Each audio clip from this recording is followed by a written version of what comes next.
सर्व श्रोत्यांना आदरपूर्वक नमस्कार. कालच्या भागात आपण पाहिले विदुरांनी मैत्रेय ऋषींना अनेक प्रश्न विचारले.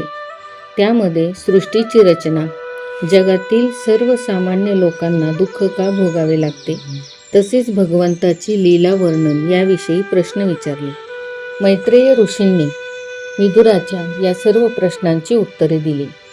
परंतु पृथ्वी रसातळाला का गेली, हिरण्याक्ष कोण होता आणि वराह नारायणाचे चरित्र ऐकण्याची इच्छा आहे असे मैत्रेय ऋषींना विदुराने विनंती केली. त्यावेळेस विदुरांनी कश्यप ऋषींची कथा विदुराला सांगितली. दिती कश्यप ऋषींची धर्मपत्नी होती. एके दिवशी सायंकाळी दिती शृंगार करून कश्यपांजवळ आली आणि तिने कामसुखाच्या उपभोगाची इच्छा प्रकट केली. कश्यप म्हणाले, देवी, हा सायंकाळचा समय आहे. हा समय विषय वासनेसाठी योग्य नाही. यावेळी कामाधीन होणे हे ठीक नसते. दिवा लाव. शास्त्रामध्ये असे सांगितले आहे की सौभाग्यवती स्त्रीच्या अंगणात लक्ष्मीचा अंश असतो. सायंकाळी लक्ष्मीनारायण घरी येत असतात. त्यावेळी जर घर बंद असेल तर लक्ष्मी जय कृष्ण म्हणत परत जाते. आजकाल तर तथाकथित लोक खास करून सायंकाळीच घराला कुलूप लावून घराबाहेर पडतात. बाहेर फिरायला जायचेच असेल तर सूर्यास्तापूर्वीच घरी परत यावे.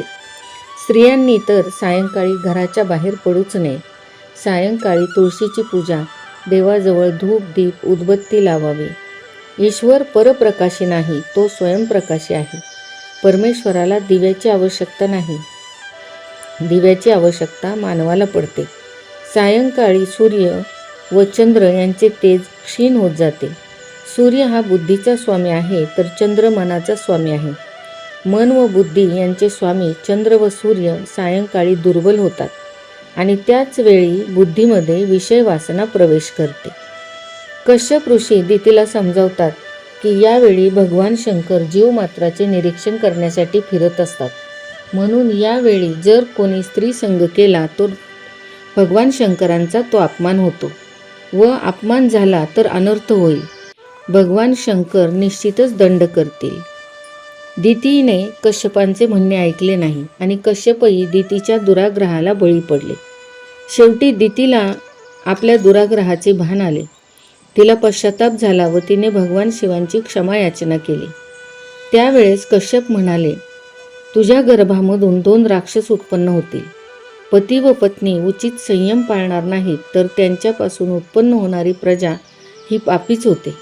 दोन्ही पक्षातील द्वितीया, पंचमी, अष्टमी, एकादशी, चतुर्दशी, पौर्णिमा आणि अमावस्या तसेच पर्वकाळ या पवित्र दिवशी ब्रह्मचर्याचे पालन अवश्य करावे. लोक असे म्हणतात की काळ बिघडला आहे म्हणून पापी प्रजा उत्पन्न होत आहे.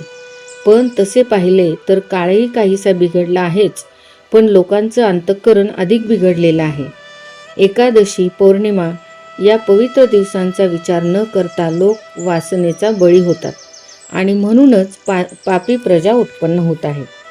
जेव्हा दितीला कळले की आपल्या गर्भातून राक्षस उत्पन्न होणार आहे तेव्हा ती घाबरली. तेव्हा कश्यप म्हणाले, त्यांचा नाश करण्यासाठी भगवान नारायण येतील. तेव्हा दिती म्हणाली, मग माझे पुत्र भाग्यशाली म्हटले पाहिजेत. कश्यपांनी दितीला असेही सांगितले की तुझा नातू महान भगवत भक्त महावैष्णव असा होईल. त्याचे नाव प्रल्हाद असेल. जो देवाचे स्मरण एकटाच करतो तो साधारण वैष्णव म्हणतात, परंतु जो त्याच्या संगतीने इतरांनाही देवाची भक्ती व स्मरण करण्याची प्रेरणा देतो तो खरा महान वैष्णव असतो. प्रल्हाद हा महावैष्णव होता. प्रल्हादाच्या संगतीत येणाऱ्यांनी भक्तीचा रंग स्वतःच्या अंगाला लावून घेतला होता. तुमच्या संगतीत येणाऱ्याला जर भक्तीचा रंग लागत असेल तर असे समजा की तुमची भक्ती प्रगतीच्या मार्गावर आहे. परंतु भक्तीचा रंगच जर त्यांना लागत नसेल तर समजून घ्यावे की आपली भक्ती अजूनही कच्ची आहे. अशा प्रकारे दितीच्या पोटी हिरण्याक्ष आणि हिरण्यकश्यपू यांचा जन्म झाला.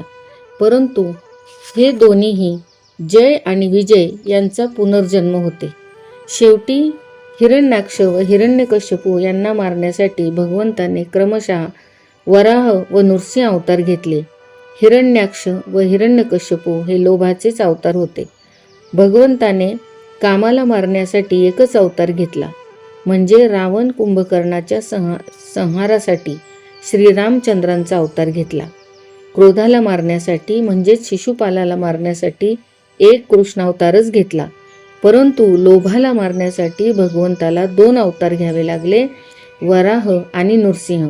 यावरूनच हे आपल्या लक्षात येते की लोभ जिंकणे हे किती कठीण आहे. अशा प्रकारे श्रीमद भागवतामध्ये अतिशय साध्या आणि सोप्या भाषेमध्ये छोटे छोटे अशा काही रहस्य सांगितलेले आहेत की ती रहस्य दैनंदिन जीवनामध्ये आपण पाळणे हे गरजेचे आहे. परंतु ती जास्त करून आपल्याला विचार करण्यास भाग पाडतात. पाहूया उद्याच्या भागामध्ये पुढील कथा.